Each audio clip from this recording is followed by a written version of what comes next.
Hello everyone, welcome to another bass singer first time reaction and analysis. My name is Peter Barber. For those that don't know me, I am a professional opera singer, music producer, and bass vocalist, and I've also done vocal coaching and voice teaching in the past as well.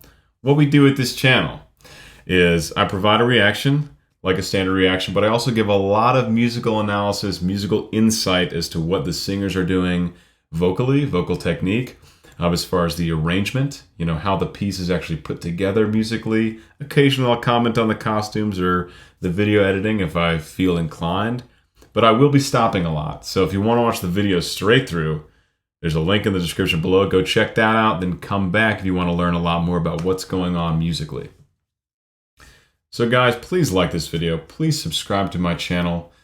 Please leave a comment for the algorithm. Super helpful.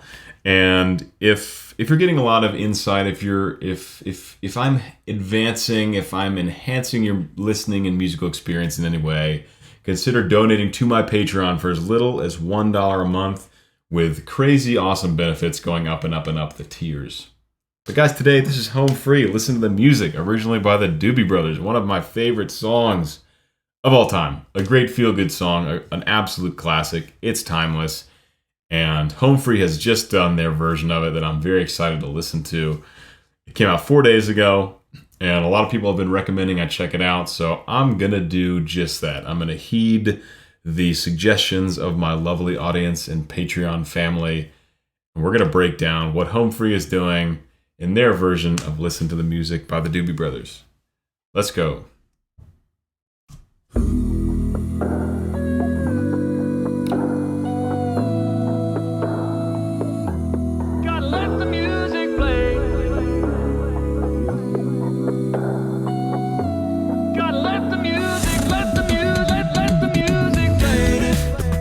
Okay, radically different, at least in the introduction from the original. Let's go back and just listen to that again. That was really cool. Tim had a nice, very steady bass line, one measure per pitch. And then we have, was it Austin? Yeah, Austin doing this. Let the music play, let the music play. Like jumping in, almost taking like a section from the original and throwing it in this really slow, interesting introduction. But for the most part, we've got chords on oo. As I've talked about before, the oo vowel blends really well with voices based on the harmonic structure of how those notes propagate. So a really nice blend here, nice vocal blend from Home Free to start out. And very unexpected. Given the original, very unexpected for me.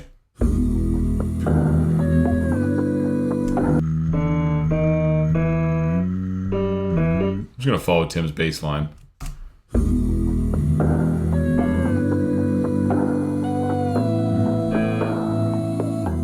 Gotta let the music play. What does he go down to there? He goes down pretty low. Let the music play.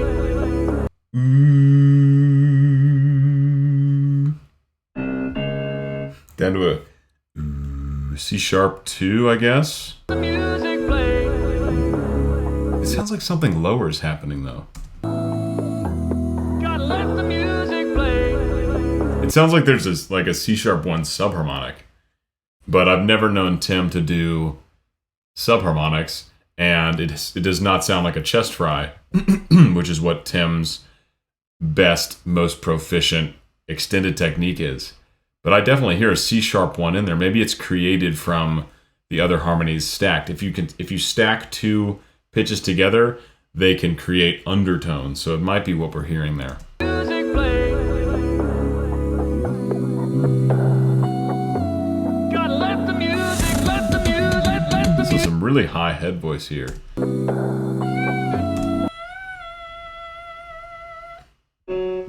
F sharp 5 to E5.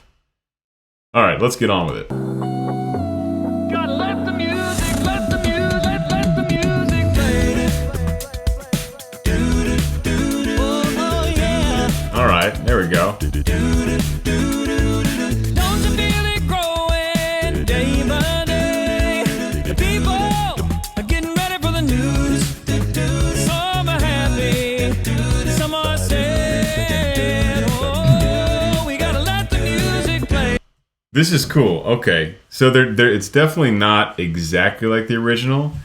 As far as syllables go, we're getting a lot of do's so far. I think what that will allow them to do is change the syllables later to keep it contrasting, to keep variance between sections, between the syllables they're using. We had Adam come in with this really cool drum fill in the beginning, and Adam, as you guys know, is one of the top beatboxers in the world, really. Absolutely incredible. But a lot of dudes in the background. We've got Austin taking the solo, which is perfect for that. He's taking it more in his background in musical theater, where he's got a really pure sound. There's no grit, there's no breath. It's a very pure, trained, efficient sound. Basically, in Austin's voice, especially when he gets up into the higher belting register, there's a lot of really good vocal fold closure. And how you tell really is just the purity of sound. The less breathiness you hear, the more the vocal folds are really coming together each time they oscillate, which is how vocal folds move. And he has a very pure sound, which is very characteristic of high belting in musical theater, in operatic singers, and in pop music as well, when the singers are focusing on that style. A lot of pop favors a lot more breathy sound, but some pop singers really go for the belting.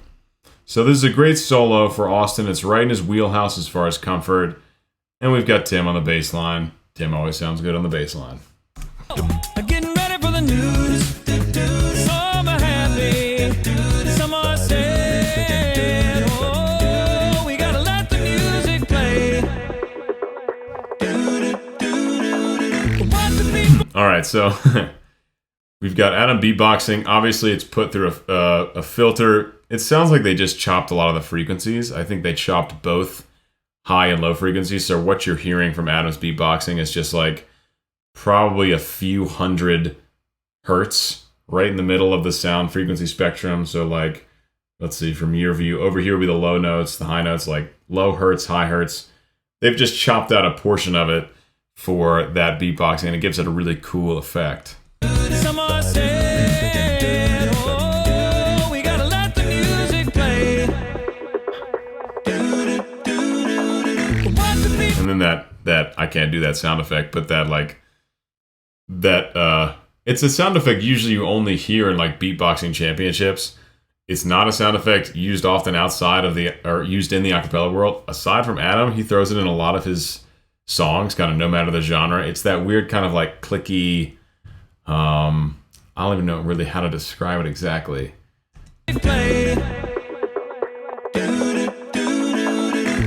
That song right there. I think he does it with his cheek and the side of his tongue.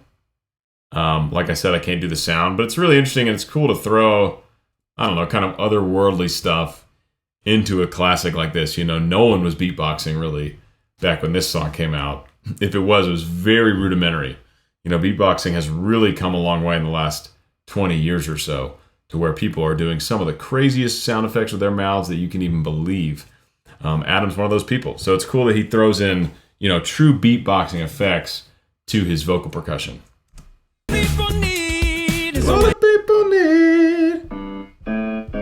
High A flats.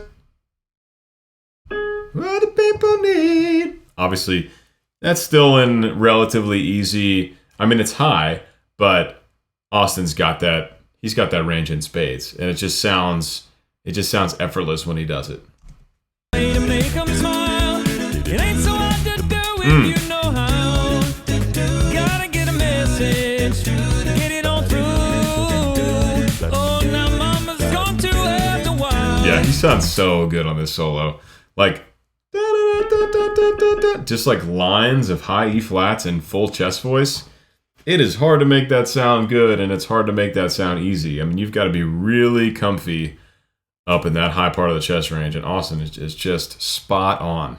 Oh, now mama's gone to have the wild. Listen to the music. I like how the drum groove changed there. It was much more fast moving, kind of less hard hitting. It was more, percussive and you get to the chorus, and it's like there's still some of that percussion happening, but it's really like kick, snare, kick, snare. There's a lot of that, and it totally changes the groove, makes it more hard hitting, and just says like, hey, we're in a new section now. We were doing this thing, now we're doing this thing. Now mama's gone to have the wine.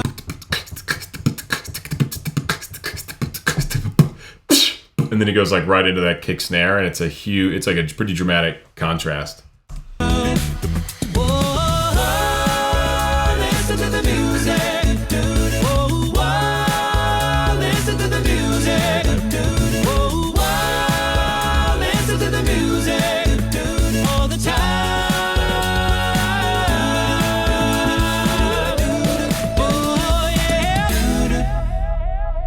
It's such a feel-good song. This is like a song that, like, no matter what mood you're in, you can throw this bad boy on and you'll be in a better mood. It's just got that kind of lighthearted, like, summer vibe to it.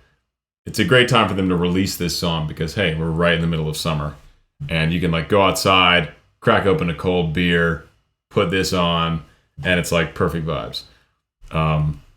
It's great. And they're doing a great job with it. Tim's bass line's very simple. Just like pretty much like that most of the time. Nothing crazy going on. He's doing the bass man's job. Sometimes the bass man gets the solo. Sometimes the bass man's just got to nail it. Just got to execute. All the chords are based on the bass. In a live setting, if the bass singer is off, everyone else is going to be off because the bass is always highlighting the core of the chord. Well, 98% of the time. So you've got to have someone like Tim who's just rock solid all day on that bass line. Doesn't need to be flashy, just like doing his job. I don't know if that was a chest fry or a sub or a growl or something. It sounded edited, obviously. It's all edited. But it sounded, let's see. I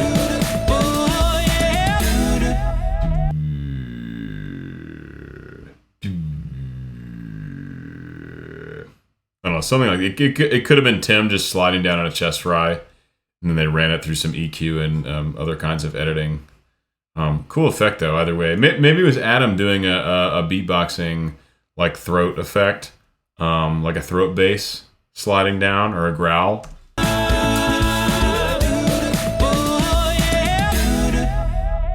Hard to say. Again, you wouldn't have heard that. You would have heard that in some music. But that, no, not really. When did Listen to the Music come out? I want to say like 60s. Maybe 70s. I don't think it was 80s, but there's definitely big time 80s vibes in this arrangement and in this music video. It's a little bit like, the color scheme is like Stranger Things. I wonder if that factored into their marketing. They're like, we're going to do this song. Let's do it a little more 80s like, and let's do it themed like Stranger Things, because Stranger Things is like the most popular show in the world right now. It's smart decision, honestly, if they did that. Well, I know you know better. Everything I say, meet me in the country for a day. We'll be happy and we'll dance. Whoa, we're gonna dance the blues away. A little grit there. Dance the blues. Pretty much the same arrangement. It sounds like they've either let me go back and check real quick. Like they've either boosted Tim's voice a little bit or they just want to highlight the bass a little more. No,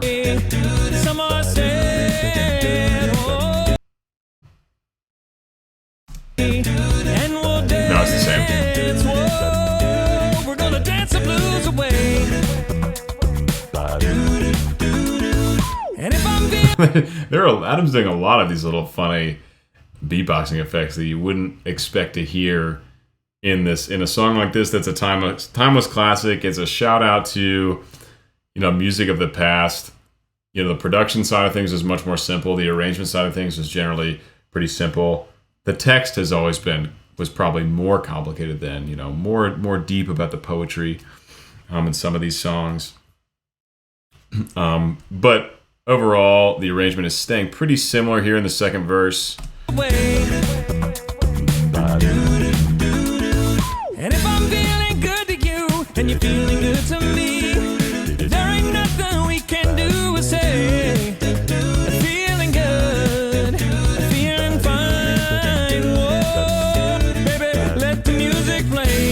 So pretty similar. Yeah, all the same. The Chance and Rob are doing the same doo-doos, same pitches as far as I can tell as the first verse. So nothing changed there. Tim's bass line's very similar. Perk's very similar. This whole second verse is very much like the first verse. Austin's doing a little bit.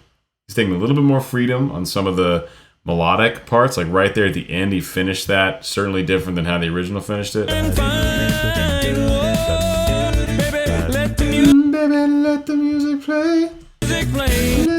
That's a little different from what he did the first time, what you hear in the original.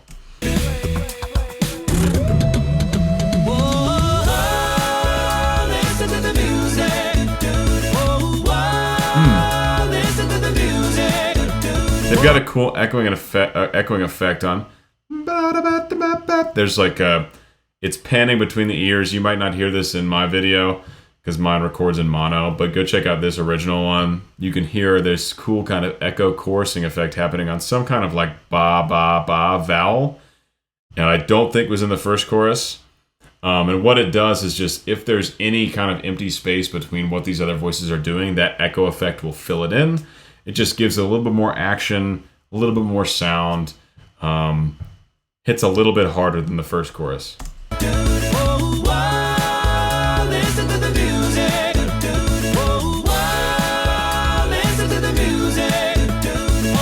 And now we've got doo-doos, and we've got harmonies on Listen to the Music. So I don't know who's doing what. I think Chance is still doing doo-doos, and I think Rob is doing the high harmonies on this melodic part. Listen to the music all the time. Listen to the music. Listen to the music. That's a little crunchy, actually.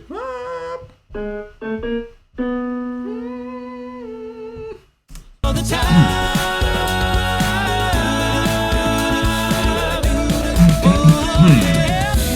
Like a lazy flowing river, surrounding castles in the sky. I love that chord progression. So what are they doing? They're doing something now to Austin's voice. It's Like a lazy you hear how the high partials, the high harmonic content, the sharpness in the sound goes away in this section. That's often done when trying to evoke like a dreamlike state, or like an atmospheric state, or like an underwater state. You'll cut some of the high, literally just chop, like, I don't know, from like 8K and up. You just chop it, and it takes off that sharp edge of the sound and makes it seem a little like, ooh. And they do that in this section, especially on Austin's voice.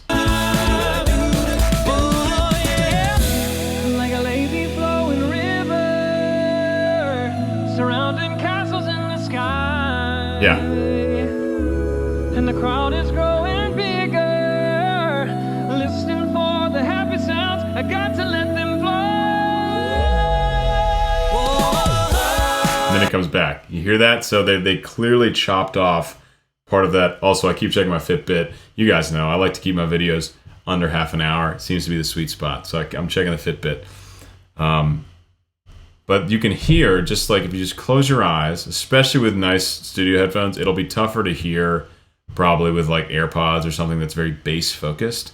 But if you have headphones that are good at picking up the high content, high frequency content, you'll hear a distinct difference between the overall spectral envelope, the overall quality of the sound. Not quality, the overall, yeah, you could say quality. Not quality in terms of good or bad, quality in terms of the characteristics that make up this atmosphere between everything leading up to this section and then everything after. This section just has part of that top frequency chopped. To let them flow. And you hear now it's crisp again. All right, now they got clapping going.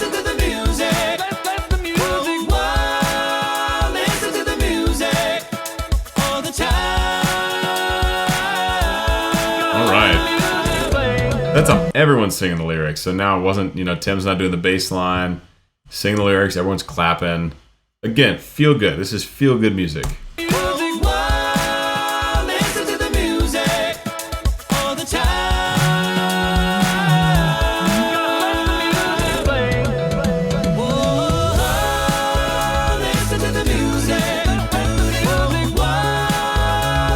can hear now, this final section, this is pretty classic, especially in repetitive music.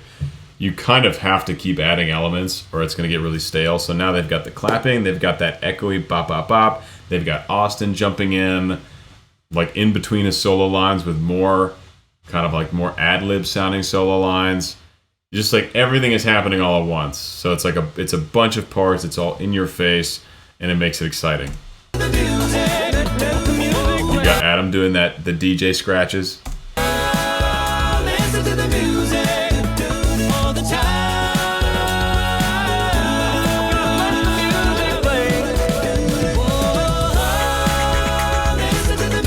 That is called a crab scratch. I cannot do it. Not nearly as well as Adam can, obviously. But that is called a crab scratch. It's a beatboxing technique. Sounds, again, like a certain kind of old school DJ technique where they would actually, move the turntables around, scratch the records. That's where all of those scratches come from, those kind of old school DJ sounds. Again, I may be paying homage to, decades past. This is an old song. They're throwing in more of these old school effects. Adam is, at least. And the do-do-dos, that's like an OG acapella thing. That's like day one of acapella camp, is like singing songs on doot-doot-doot. So I think they're giving shout out to some of this music of days gone by.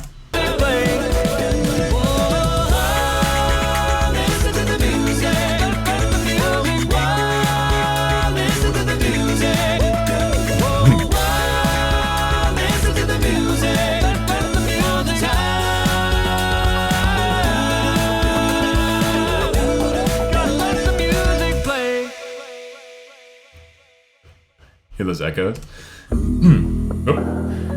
Cool. Yeah, what I liked most about this song for sure is what they did differently from the original. So I thought this introduction was really cool. That was my favorite part of the song, was actually the introduction. They nailed it. I mean, they did a really good job paying homage to a lot of different things. And of course, the production's great and the singing is great. It's all really good. But you guys know how I love it when groups take a risk and do something truly original within the context of making a cappella music. And this intro for me does that. Let's just listen to the intro one more time.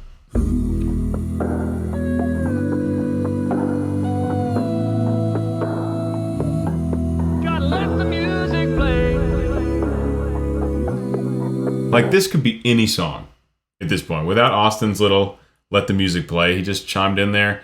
This could be any song. You have no idea where this song is going. And that's kind of what I love about it. They set it up that way. Occasionally when I do an arrangement, I will, like this, write a completely original introduction to where you have no idea what's coming next.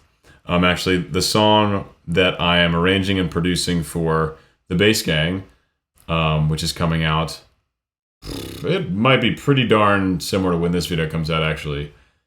The introduction for that song, which I'm not going to spoil in case I release this sooner, totally original. Just took the song, said, I'm going to put that over here. I'm going to write a completely original introduction, and this introduction is going to then transition into the song. And then you'll be like, oh, I know what this song is. But I think it's a really cool thing to do in a cappella because, we are taking other people's music. We're not making original music, so you need to make... In my opinion, you need to make the arrangement as original as possible. If that means completely adding truly original parts to it, I think that's great. And then as far as the arrangement goes, just being creative and taking risks, I'm all about that. So I love that Home Free took a risk here and did this introduction that has essentially nothing to do with the rest of the song. So hats off to them. I love that.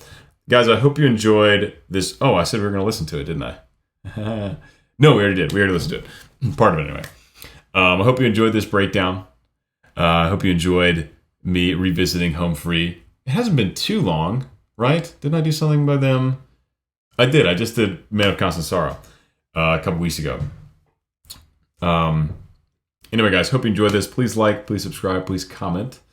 And if you got a lot out of this video, if you enjoyed this video, go check out my Patreon. Take a few minutes, explore the tiers, the free merch, the behind-the-scenes access, the early access, the Discord server. if you go high enough on the tier, I'll write you a personal handwritten letter thanking you for joining. That is the best place now to talk to me directly. The YouTube and the Instagram and all my media's it's gotten too big, which is great for me. Very happy about it. It's gotten too big for me to respond to all the comments and respond to all the messages. But I will respond to you if you're a patron of me. That is one perk. I should probably put that in the descriptions. So if you want to chat with me one-on-one, I'm in the Discord server every day, and I check my Patreon every day, and I respond to messages. So go check that out, guys. Hope you enjoyed, and I'll see you for the next one. Bye-bye.